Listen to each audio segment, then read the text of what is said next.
छोटे यार 3 रोटियां दे।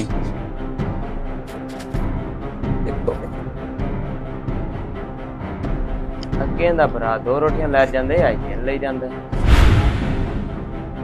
छोटे 3 रोटियां दे यार। 3 ਪਾਓ ਯਾਰ ਅੱਗੇ ਉਹ 2 ਰੋਟੀਆਂ ਲੈ ਜਾਂਦਾ ਅੱਜ ਉਹ 3 ਲੈ ਗਿਆ। चलो कोई नहीं, दे दे, मैं उनका पता कर लेना की रोला मैं पता कर लेना। ਚਲੋ ਠੀਕ ਹੈ।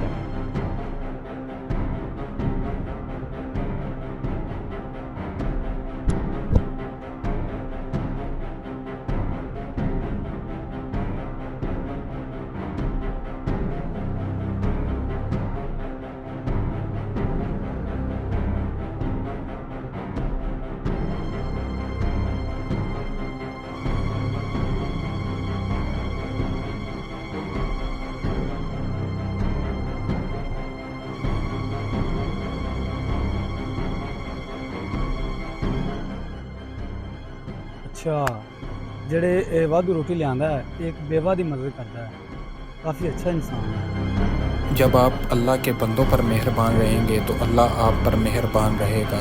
अगर वीडियो अच्छी लगी हो तो लाइक और शेयर ज़रूर कीजिएगा।